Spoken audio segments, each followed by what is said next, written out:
y dos, y dos, una, y dos, una, y dos.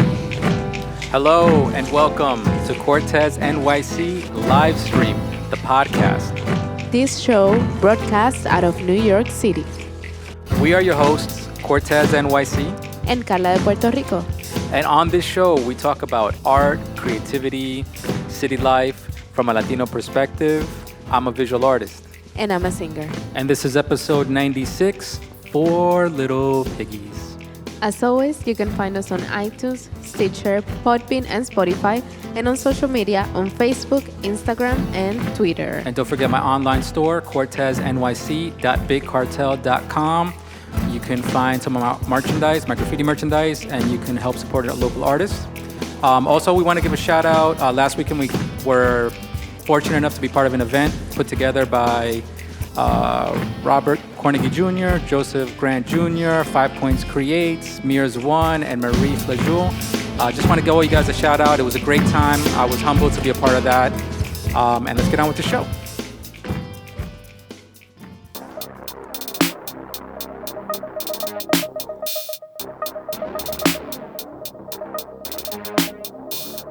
I got no solutions, Carla. No solutions. No solutions. Not no new friends, just no solutions. Yeah. That's my song. Got no solutions. I'm exhausted and I got no solutions. That's right. Too much overthinking. Too much overthinking, too much overworking, too much isolation. It's all bearing down on us. We're back, people. We're back. Back. You know, when we first started this whole COVID situation, this quarantine situation, I thought we were going to have episodes every week. I know. I thought we were going to be like gangster, like every week was going to be like, what? 3 episodes, 5 episodes. And what we ended up doing is we ended up tail spinning into I think we started reevaluating our priorities. Yeah. And also, having new schedules to follow. That and too. I don't know, also like having the need to socialize with friends. I think that happened like within the first month. Yeah, I mean that's reevaluating your priorities. All of a sudden, like it's more important to have Zoom chats with loved ones than recording a podcast out into the air, into the internet. Yeah. But regardless, though, we're back. With all the stuff going on right now, specifically talking about the protests, the killing of George Floyd, all the situations going on out there in the media and in the streets, in the actual streets. We were like, man, like got wrapped up in it, and we're like, we can't ignore it on the podcast.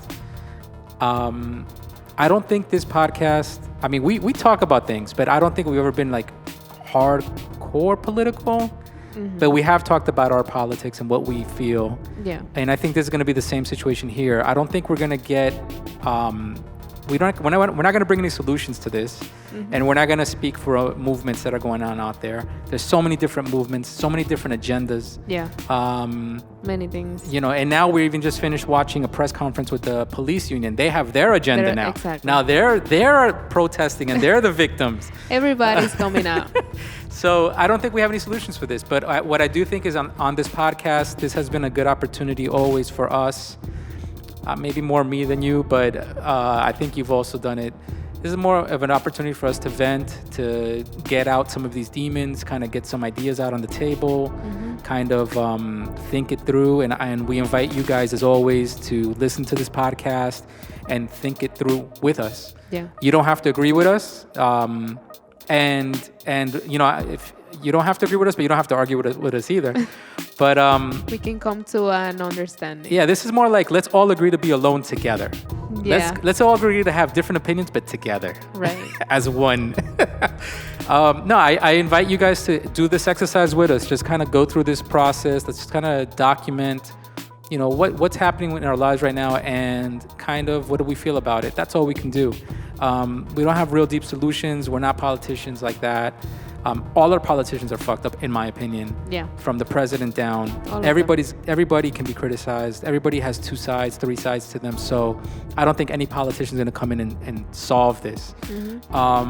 But I did want to document it. I felt that it would be irresponsible for a podcast that is about Latin culture, artists, New York life, city life. I think we should be discussing this because this is a city topic, and this is a topic that is affecting all of us that are racially ambiguous, racially mixed, black, white, Spanish, Communities Asian, that are close to us, and everybody. yeah. This affects everybody. So I thought it would be important for us to at least document it on our podcast that yes, we were here, this did happen, and Yeah. Okay, so Carla, why don't you bring us some facts on what's the situation right now with George Floyd? Yeah, so on May 25th, the police was called from an employee from a convenience store called the police because he said that George Floyd bought cigarettes with a counterfeit $20 bill. And 17 minutes after the squad car arrived at the scene, Mr. Floyd was unconscious on the floor and not responsive. The officers that went to arrest him at that time was Derek Chauvin, Yep. Thomas Lane, Yep. J. Alexander Quang, and Tao Thao. Gotcha. and- Good enough. Yeah, trying there. The day after this happened, the police department fired all 4 officers.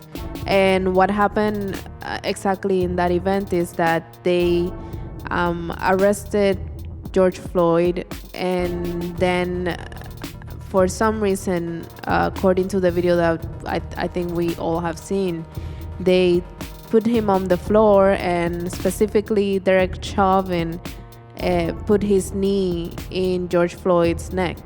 So for a while, George, you can hear it's 8 minutes and 13 seconds if I'm correct. For a while, you hear George Floyd saying, "I cannot breathe, everything hurts," and then you just don't hear him anymore. Yeah, he was even calling out for his mom and everything. It was. I don't know if you saw that, but Yeah, I heard that audio. That's very. yeah. That's crazy. That's like really heart wrenching. It's cruel, and yeah. the other 3 officers were there, and then there's another view that shows the other 3 officers even also on top of him, in other type of his body. But yeah, the big thing about this situation is that obviously, whenever these things happen, and they happen too often, that especially an African American man is killed by cops. Yeah. And this situation was so obvious. The man was not resisting. The man was unconscious. He was on the floor, and they still put their body weight, 4 cops on top of him, or 3 cops on top of him. And it was just too. It's just too clear. It was just too clear cut in everybody's eyes. The video said it all. yeah. Well, I'm gonna continue going, with yep. the facts. On May 29th, the Hennepin County Attorney Mike Freeman announced third-degree murder and second-degree manslaughter charges against Derek Chauvin. The officers seen most clearly in witnesses video pinning Mr. Floyd to the ground. Gotcha. Chauvin kept his knee on Mr. Floyd's neck for 8 minutes and 46 seconds. On June 3rd, the Hennepin County prosecutors added more serious second-degree murder charges against Chauvin and also charged the other officers, Thomas Lane, J. Alexander Kung, and Tao Thao, with aiding and abetting second-degree murder. And that's basically what has been happening until now in terms of The actual case, correct. The actual case, and then also, how the department in Minneapolis, this happened in Minneapolis, and how the department and the government over there had been reacting to the case. But it was crazy that when it first happened, they were still, they said that they didn't have enough evidence. Yeah, that they were just gathering. They were just gathering. Two videos of police officers, like literally killing a man, Suffocating him. it wasn't enough.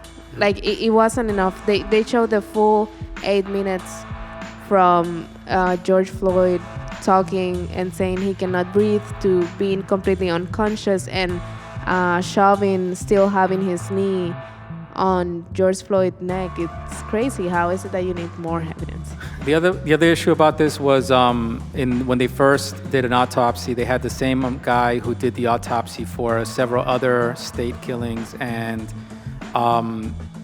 that went in favor of the state. And this guy that did the autopsy at first kind of quoted that he had pre-existing conditions that might have contributed to his death. Yeah, that he had got some narcotics or something like that. Yeah, they were trying to say that he was on drugs or he was drunk. Crazy. It was all kinds of crap. And then the family hired a private person to do their own independent person to do the autopsy, and that person found that he died of asphyxiation, being choked.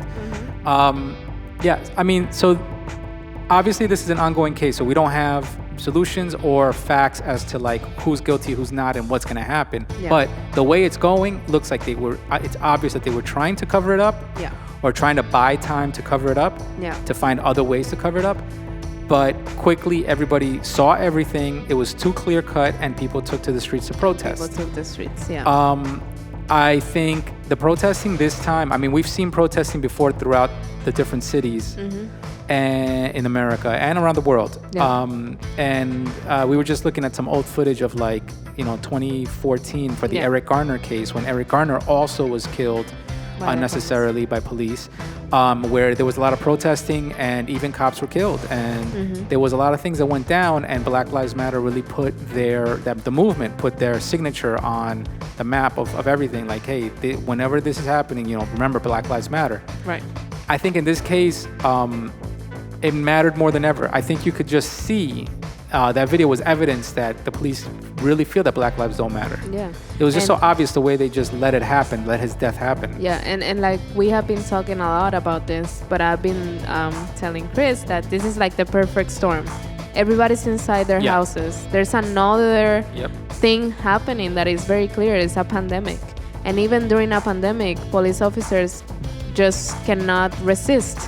Like they have to just be brutally imposing their force. Yeah, against, and we know that this is against specifically African Americans, Black people, and then also communities of colors and communities that are poor. Because not the same thing. They didn't kill anybody, but police officers were enforcing the law in a very brutal way here in the Bronx. Right. So it was crazy, but yeah, I feel like everything kind of like came together for people to react and say no more, and like there was not that many distractions, so that people couldn't escape the reality of what's happening in the United States.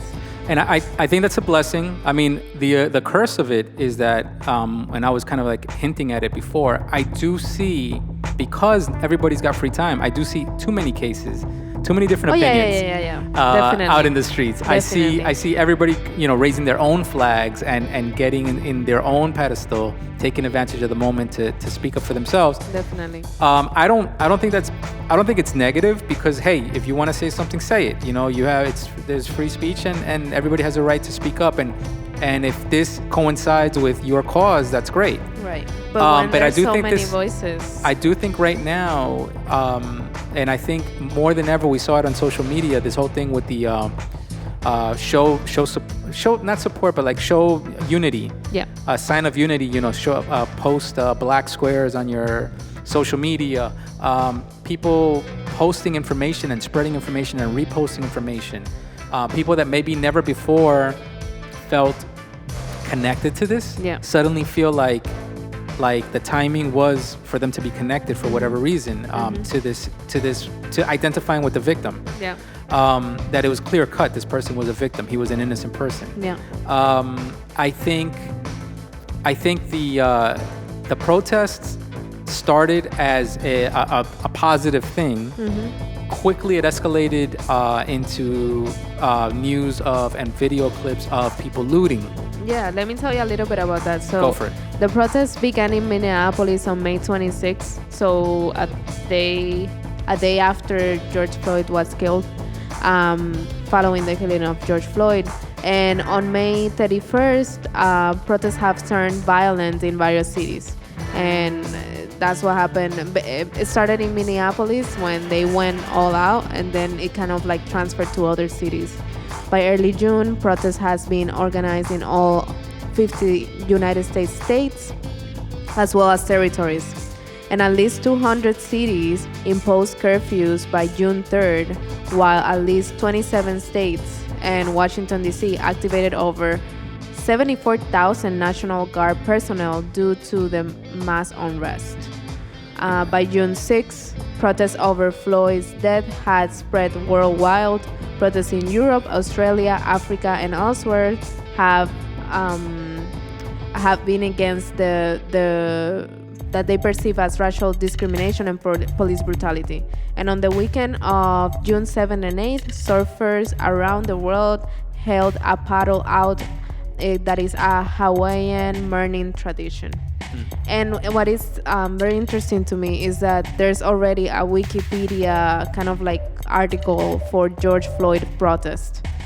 So it's the news is happening fast. And yeah, it's being documented very quickly. Very quickly, exactly. I saw, I think I saw today or yesterday, I was seeing images in Bristol, in London. There was like, you know how over here we've been going around taking down old Confederate imagery, statues and stuff like that. Yeah. In Bristol, in London, they took down a slave trader. I saw that.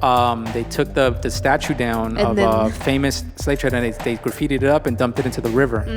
I mean, that kind of thing that is worldwide and quickly and as passionate, with the same passion that people have here, that didn't happen previously. I'm glad it is happening. I saw in the media the things about the looting, then the looting and the vandalism. Looting being that you're going into stores, smashing windows and stealing stuff. Vandalism, people turning over cop cars and just burning stuff. Yeah. Just burning cop cars for the hell of burning it. They're not stealing anything. They're not thieves. Yeah. They're more like arsonists. Yeah. And then protesters, right? That are protesting and protesting in a way like for the photo ops. They're going in front of the cops and tempting the cops and screaming at the cops face to face so that somebody will take a picture of them. Yeah. There's all kinds of ways that people are handling this. I felt like my first impression was like, fuck it, let everybody do whatever they got to do. Exercise these demons, get it out of you, get it out of your system. And then at least they're not killing anybody. Exactly. And then hopefully it'll come to people getting more awareness of what's happening. Yeah. And then maybe people coming to the table. Yeah. And we have seen, and there have been people documenting that and posting that things have changed. Laws and bills are being moved forward and pushed forward rapidly. The Minneapolis police, there's bills in place to disband them. Yeah. And even the fact that they raised the charges on the police officers and they got the other three police officers, that tells you something. Initially, it was third degree. It was third degree just to the one guy, shove in. And now they have them at second degree. At second degree and taken the other three. I wouldn't be surprised if they go to first. Yeah. But look, I think, like I said, we don't have solutions. We just wanted to document it. Basically, what we're doing is documenting it on here. Yeah. I know you guys out there probably have a lot of mixed feelings about this, or maybe very solid feelings about it. Some of you guys are out there trying to debate it. Some of you just want to be left alone, and I respect that. We're not here to give you more of this and overwhelm you. We just wanted to kind of document it.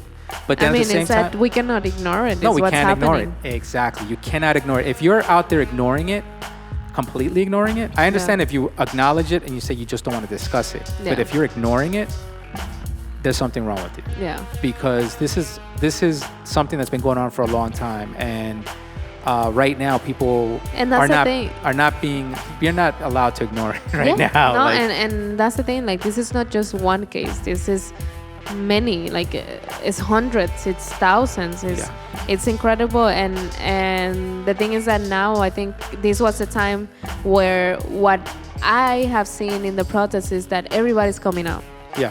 Black, white, yellow, racially ambiguous. I saw Everybody's coming out. Transgender. Yeah, because Everybody, when you everybody who's been bashed or abused by systems of power. Yeah, when you say Black Lives Matter, then you have to acknowledge everybody within the Black Lives Matter. Yeah. Just trans, gays, and everybody. I think now people aren't seeing Black Lives Matter as the organization anymore. I think this is almost a Me Too moment where people can just say Me Too.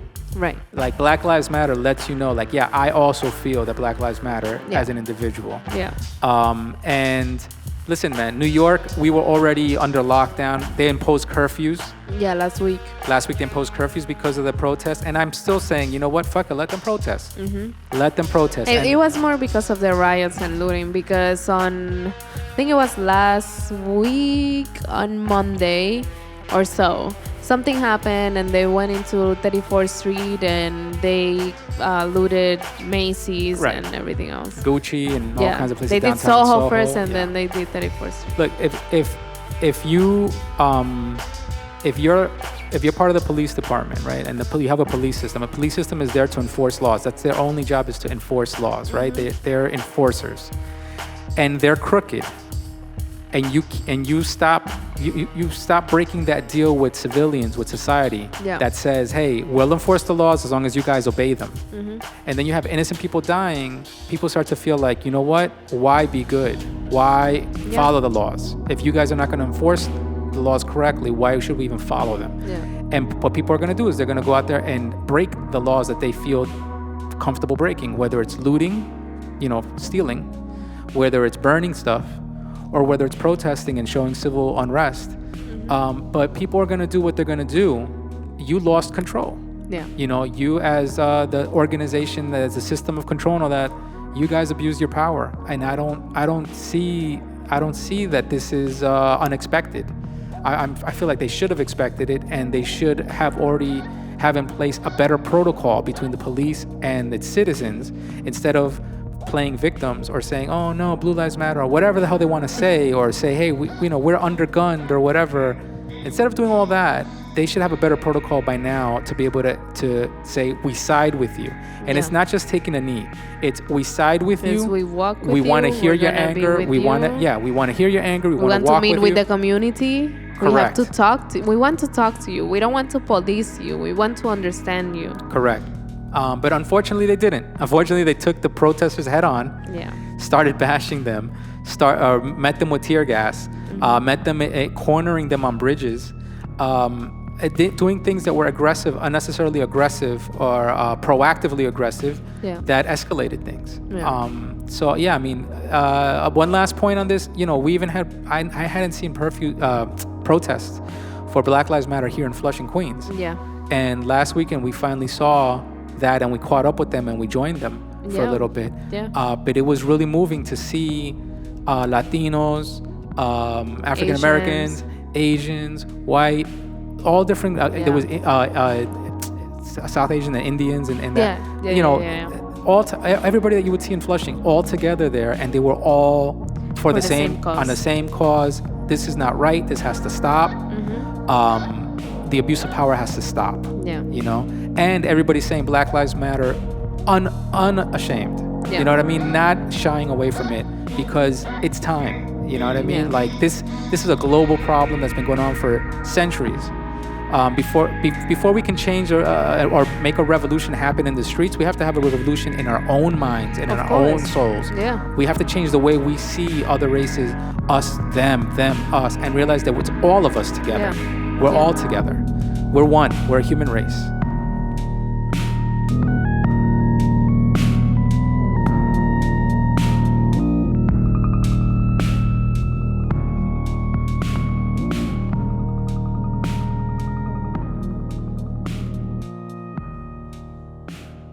Pero si no estás haciendo todo igual, no tiene ningún color el paso que hace. Separa menos tiempo. 1, 2, 3, 4, 5, 6, 7, 8, 9, 10. Culture talk, Carla. As if we're not already doing culture talk. We're going to keep the conversation going. Oh, my art podcast got taken over. I don't have an art podcast. Yes. What happened to my graffiti? I One. What happened to my graffiti podcast? I was supposed to have a graffiti podcast. We're gonna come back. Guys, go back to episode 1 or episode 2. It was supposed to be a graffiti art podcast, and it's been taken over. We're gonna come back. All right, but culture talk. What are we talking about this time, Carla? So we're gonna talk about our experience with everything that's happening, but specifically as Latinos. How do we feel about it, and how is this situation changing and opening conversations between our communities? How it's opening minds to new terms that maybe we didn't thought about before, and also in the broad spectrum as Latinos, but for example, for me specifically as Puerto Rican, this case specifically has brought a lot of kind of like unsolved issues between our Puerto Rican culture that it has been very interesting to see. Problematic, but I think it's good that we're having these conversations and that we're opening up to it. Let me just jump in real quick. So for some of you that might not understand the issue there, people that might not be Latin or might not have been paying attention to this, there have been situations where there have been Latinos in social media, Puerto Ricans, Dominicans, speaking against the Black Lives Matter movement, Black Lives Matter movement, saying like, hey, just let them kill themselves or let them do that to them. You do you in your neighborhood. Don't do it over here in our neighborhood. There's been these kind of situations that have been it's disgraceful. It's disgusting. But then also it's not Latinos that I would identify with. Yeah. So it's embarrassing in that sense. Yeah. But I don't own them, so it's not on me. But at the same time, I felt like we had to have these conversations, you and I, and then we're looking forward to having more conversations with a few more guests that we're going to bring on. We might have, and we might continue this conversation because I think it's so it's deep. It's a deep conversation. It's many layers. It's not just one thing or the other. And it's not that one thing is right and another thing is wrong. Right. But it's correct. just to come to an understanding of what was our experience growing up as growing up in New York, growing up in Puerto Rico, growing up in the Caribbean or South America, Latin America, whatever it is. And then to realize the things that we have been negating because we didn't saw it. And then once that we are here all together in the United States or New York or in a state, how are we going to deal with it? And that this Black Lives Matter movement and this call to action that Black Lives Matter, the statement, is demanding, is global. Right. So when you say, that's just, African Americans in the United States, or that's just them over there. No, homie, it's in your neighborhood. It's in your family. It's part in of your you. home. Like it's not. There's no way you can say that's them and that's not me. It's all of us. There's a system, a global system that has affected all the countries. Yeah. Okay. So I guess let me backtrack a little bit. The question of for a few years now, there's been a question of Latinos, Afro-Latinos. What is Latino? What is it to be Latino or Latina?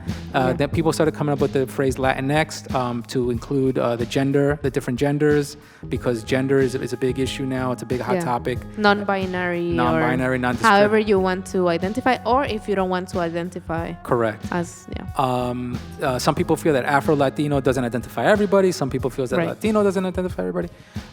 We saw something that actually came up is that we have seen a lot of posts on social media saying that Latinos for Black Lives Matter is not it's kind of like it's not a solidarity phrase, because according to some people that I've seen posted online, is negating that there is Black people within the Latino community. Right.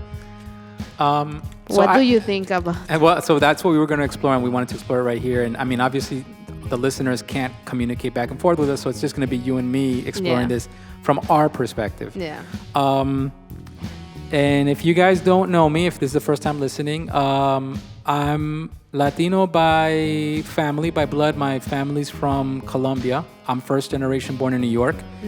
I'm Latino by birth. I was born in New York. New York is a hub of all these different Latin cultures. Yeah. It's the gate to many Latin cultures and many different cultures. And I think it's also like the birth of Latinos because of the union of different countries, Latin American countries coming together to one city. Yeah. To you know. I mean, I would say Move together. if you have to ask me, Chris, what does it mean for you to be Latino? If you'll give me the microphone and to ask me what does it mean for you to be Latino, I would say it's the music, it's the Latin jazz, it's the Latin hip hop, it's the urban Latinos, it's the Puerto Ricans, the Cubans, the Dominicans, it's all my Caribbean people, it's all the Latin American people, the Ecuadorians, the South Americans, the Central Americans. It's all of it. It's the Mexicans, it's the Chicanos, it's all of us together with our cousins that I would consider cousins, our Haitians and our other mixed, people that are half black, half Puerto Rican, half this, half that, all these other mixtures that West Indians, to me, that is what I identify with because I'm a New Yorker. I identify with all those cultures. I don't put mine above theirs. And when I see that their culture is being downplayed or abused or slandered, I step up to say, why would you do that? Like, Right. Why are you destroying any cultures? Yeah. So to me, Latino is a culture. But if you don't know me, people listening to my voice and you never met me, I'm very light-skinned. I'm very light-skinned. You would see me. I've sometimes been described as you look Italian or you look Greek. Sometimes I've been told I look Puerto Rican. Sometimes I've been told that I just look white, Everybody has their own view. Yeah. I think I'm one of those people that I am, and we were having this conversation, but I feel that I am like racially disambiguous. If I can. Ambiguous? Disambiguous. Like, Disambiguous. Like not ambiguous. Is it ambiguous? Yeah. Like that you can't really tell exactly what's my mixture, right? Yeah, but you know that I'm mixed. I'm not just one thing or the other. Right. But I think that I grew up like that. I grew up in different, walking different paths with people in that skin. Yeah. That's the skin that I grew up in, and I've always identified like that. I never had a problem with that. Do I think that in this Black Lives Matter moment, I have to come to terms with my, let's say, light skin privilege? Yes. I think in the past I have. I remember in the 90s, I had to come to terms with some of my, some of the negative things that I heard growing up and that was brought on me about other races that I had to kind of come to terms and realize like, wow, that's a real thing. It really was put on me and I really have it in my head and I have to let it go. Right. And not carry that forward. Yeah. And respect, other cultures that way. I think that's part of my experience of going through these things. Yeah. But that racial mixture is something that I always identified with. I might be on the lighter side of it, but I know I'm mixed. And I know, because I know that I'm mixed and I know that I can exist this way, I know that there are other people in the Latin culture, we've all identified with mixed races and appreciating the mixture. Yeah. I consider that the benefits or the positive things that I learned in my Latino experience, that my American experience, my, speaking in English to other Americans and all kinds of stuff and going into more predominantly white settings, I've seen that they like to keep everything black and white. Right. And they want to keep it that way. Yeah. And they don't understand the grays, the browns, the in-between colors, the shades. Yeah. They don't understand it. And because they don't understand it, they don't want to deal with it. They want to simplify everything to black and white.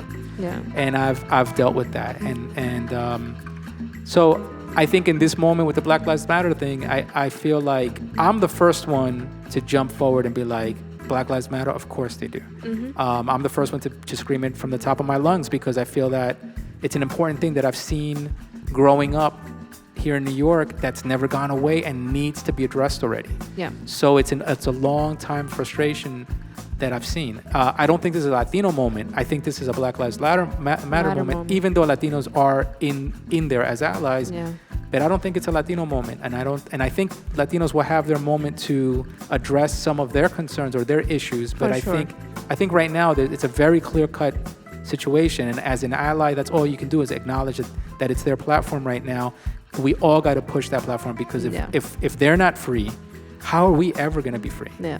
If a culture that's been oppressed for so many years in this land is not free, then how are any of us going to ever, expect to have some sort of like an equal playing ground? Yeah. For me, this time has been more of like realizing that my also being racially ambiguous and where in what spectrum from the white and black I am, but then also to realize the experiences that other people might have that I don't have. And just because I don't have it, I cannot say that doesn't exist. Like, for example, because I'm Puerto Rican, I've seen a lot of people on social media just jump in and say, why are we in Puerto Rico saying Black Lives Matter, and why are we fighting for that movement if in Puerto Rico there's not racism? And for me, it's just crazy, because you cannot, just because you have an experience that you cannot say it doesn't exist. And then also, it's not your experience. So maybe by you being racially ambiguous or by you being light-skinned, you have not experienced what other people in Puerto Rico, and we know that there is black people in Puerto Rico, experience. So for like the Latino community in general, I think this moment has been kind of like an eye-opening to realize that there is black people within the Latino community, and that we should be open to their experiences too. Right. And that we cannot decide for anybody as for what they want to identify as racially, in gender, or even culturally. But we do have to realize and take into consideration that just because it's not your experience doesn't mean that doesn't exist. Yeah. So yeah, it has been really eye-opening. I've been having also, besides talking with Chris, with my friends, also kind of like it has been like a new movement of like young people also like getting into the program of what's happening, how can you help, how can you learn more, and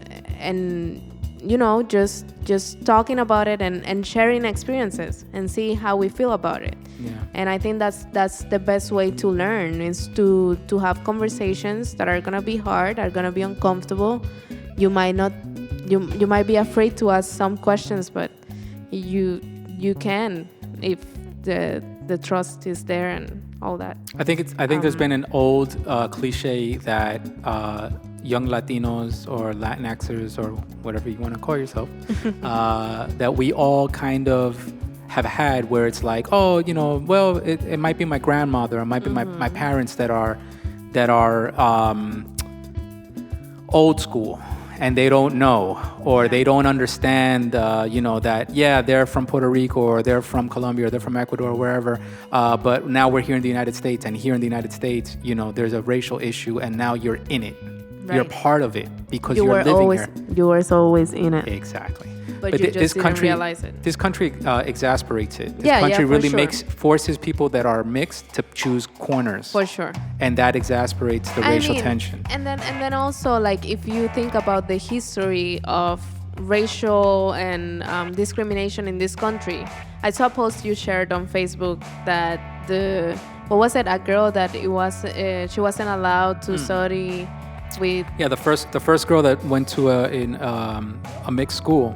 To a mixed school. A black girl that went to an unsegregated school. She's only 65 years old right now. I mean, by now she's probably 70, but yeah, she's in our lifetime. Yeah, let's say 80. That's not that long ago. That's not that long ago. And I think that in Latin America, our experience with segregation and discrimination at that point goes back to hundreds of years ago. Well, almost, Yeah. I don't know, Well, but that's the thing. But We it's ha- we have to- it's a longer time, And we have to study it. and we do have to study it. That's and, the problem. and I we think have that's to the problem. discuss it. I think you told me something that really rang with me, and I think it might ring with some of the Latin culture people out there. That Latinos have this thing about you told me Puerto Ricans specifically, but I think it goes across all Latin cultures. Yeah. They have this thing about the quote unquote the perfect mix. Yeah. Like if you're Latino, that means that you're the perfect mix. You're 30% Indian, 30% Afro, 30% European, and that's why we're perfect. And that's bullshit. There is no perfect mix. There's no. The minute you say perfect mix, that's racist. Like that's just you're exasperating and amplifying the racial identity of people instead of just letting people be people. Right. And I think that's something that we have to just look at our own cultures and say, do we know enough? What was in your own country, wherever you're hearing us from, in Spain, in Mexico? I know we have listeners from all around the world on this podcast. Yeah. Analyze in your own country, what was the civil rights movement over there? Has it been successful? And could there be more to be done? Yeah. When we have this cliche about our grandparents and our parents being old school, what's making it uncomfortable for me right now is that I'm in my 40s and I'm seeing 20-year-olds sounding ignorant. I know. I'm seeing 30-year-olds sounding ignorant. I know. Like I passed the ignorant people now, and now now I'm the wise grandfather looking at the young generation saying, "What happened?" I mean, so it's my parents and my grandparents, and then it's the young. I've seen that too, and it's so it's not gone. It's got to be addressed. It's a lot. It's a lot to digest, but I think it's important for us to keep talking about it, to keep discussing it. There's many theories and many terms out there on social media, but I think the most important thing is for us to just keep the conversation going until you feel comfortable with something. Right? Yeah, and this is not a conversation about finding exactly a solution. No. This is a conversation into updating your perspective. Right. Update the way you see the world, and update the way you see yourself. That's all. Just update it, because we're alive, right? Yeah. So we're ongoing. We're a fluid thing. We're growing.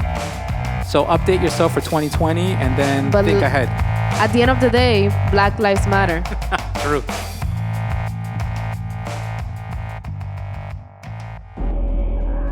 You wanted me to teach you, right? This is street reality.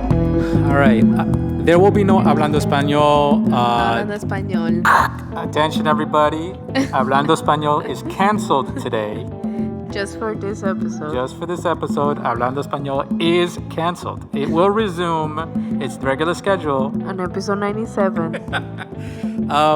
This is not really an Hablando Español episode this time. Normally, for any new listeners, at this segment of the show, we would do an Hablando Español where we would try to go over some of our words that we spoke in English and kind of recite them in Spanish and kind of get that definition out there just to practice some Spanish.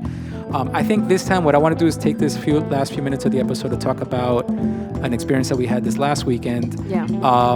At a memorial we got to contribute to. The actual memorial was today, on Tuesday. It was presented today on Tuesday. But over the weekend, we got called quickly by Mears of 5 Points, old graffiti friend of mine, Marie Flageau, who's his partner, who's also worked with us so much with 5 Points in the 5 Points case and and all the different Mosa Bowery and all the different history of 5 Points. But there was a person who there was a counselor in Brooklyn that wanted to organize like a memorial for George Floyd, but they wanted to do a memorial where they wanted to have a list of 100 names of victims of police brutality, of people of color, and have graffiti artists write the names on black cutouts of figures that would be stood up for the memorial. We got the phone call, was it on Friday? And then we went out and did it on Saturday? Yeah, the night before. And then a bunch of us agreed and we all met over there. It was a bunch of the artists from 5 Points.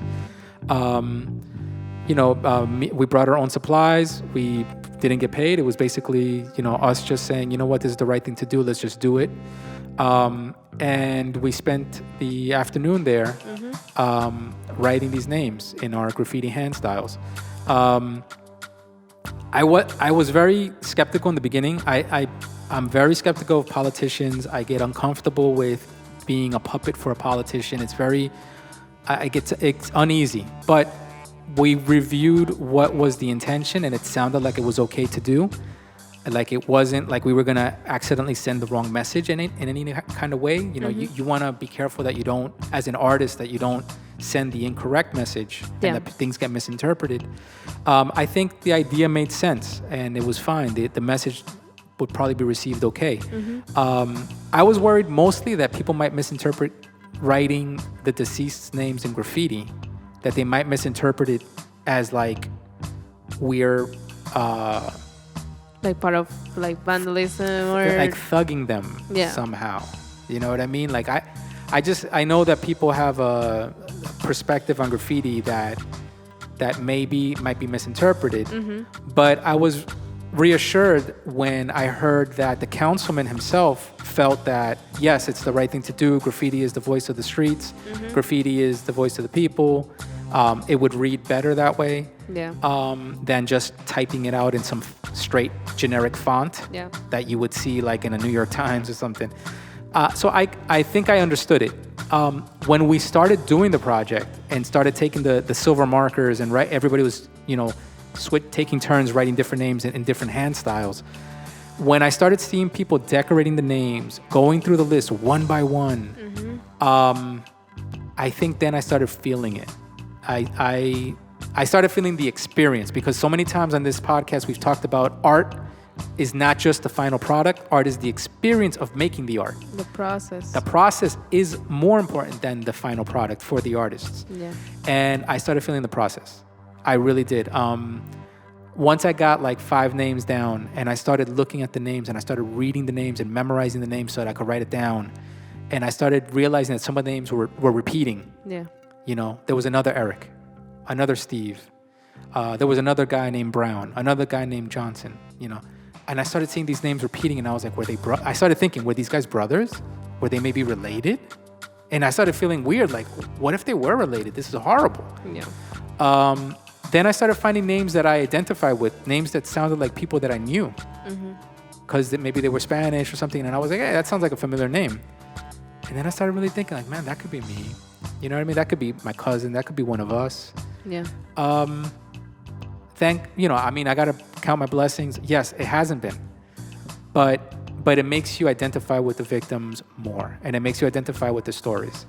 Then when you started to see all the names come together on the figures in all the different types of script and handwriting, and they looked so animated.